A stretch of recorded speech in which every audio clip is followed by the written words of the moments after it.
नमस्कार। आप सबने इंडियन रेलवेज की प्राइवेटाइजेशन यानी निजीकरण के बारे में तो सुना ही होगा, लेकिन क्या आप सबने कभी सोचा कि इसकी आम आदमी की ज़िंदगी में किस तरीके से असर पड़ेगा और कब पड़ेगा?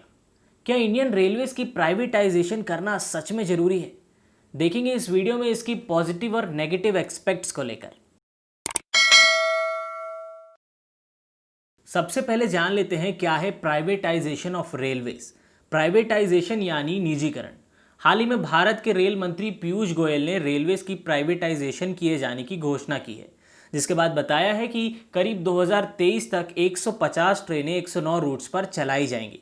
लेकिन अब सवाल है कि इन ट्रेनों को चलाएगा कौन? दरअसल एक रिपोर्ट के मुताबिक इन टेंडर्स को Adani Ports, Tata Realty, SL groups, Bombardier जैसे कंपनीज को बिडिंग के थ्रू दिया जाएगा। लेकिन क्या ऐसा करना सही होगा? देखते हैं सबसे पहले इसके पॉजिटिव एस्पेक्ट्स, उसके बाद देखते हैं इसके नेगेटिव एस्पेक्ट और देखेंगे कि किस तरीके से मंत्रियों का क्या कहना है इन सभी पूरे मुद्दे को लेकर। सबसे पहला फायदा जो इंडियन रेलवेज को होगा इससे वो है रिडक्शन ऑफ ऑपरेटिंग कॉस्ट, यानी गवर्नमेंट को प्राइवेट प्लेयर्स की मदद से फिक्स रेवेन्यू मिल सकेगी, जो एक एडवांटेज है, और मेंटेनेंस कॉस्ट भी शेयर की जाएंगी।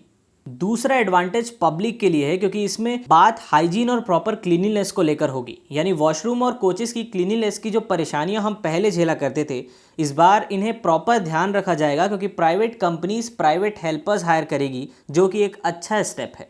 अक्सर देश के बहुत से स्टेट में ट्रेन एंटर करने के बाद डिले होने लगती थी और सुबह 7 बजे की ट्रेन कहीं शाम को 7 बजे पहुंचती थी। लेकिन प्राइवेट प्लेयर्स की ट्रेन डिले होने पर आपको हार बेसिस पे यानी घंटे के बेसिस पे पेनाल्टी पे की जाएंगी, जो कि काफ़ी ज़्यादा लोगों को अट्रैक्ट करेगा। अब बात करते हैं इसकी तीसरी एडवांटेज की। अक्सर ट्रेन में वेटिंग टिकट्स के चलते बहुत सी परेशानियां झेलनी पड़ती थी, लेकिन यहाँ एश्योर्ड कंफर्म टिकट्स की फैसिलिटी भी होंगी, और जहाँ पर टीटी जैसे घूसखोरी की समस्याएं आती थी वो अब नहीं आएंगी। और सरकार ने कहा है कि वो राजधानी, दुरंतो, हमसफ़र जैसी ही ट्रेनों को प्राइवेटाइज करेंगी। अब बात करते हैं इसकी डिसएडवांटेज की। डिसएडवांटेजेस के ऊपर बात करने से पहले मैं आपको बताना चाहता हूँ कि एक ऐसी ट्रेन है जो इंडिया में प्राइवेटली रन करती है।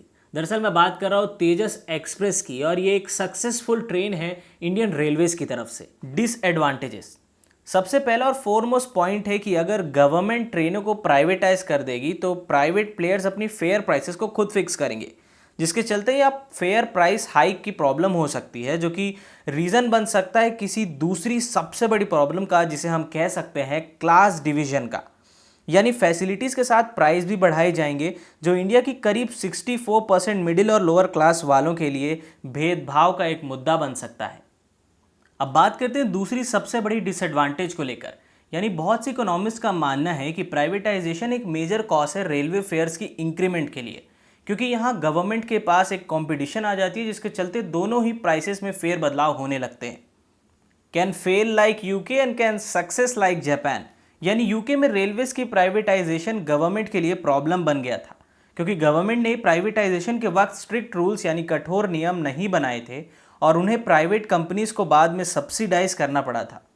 वहीं जापान ने अपने रूल्स स्ट्रिक्ट रखे और फेयर बाउंड्रीज सेट की, और सक्सेसफुल मॉडल बन गया प्राइवेटाइजेशन ऑफ रेलवेज को लेकर।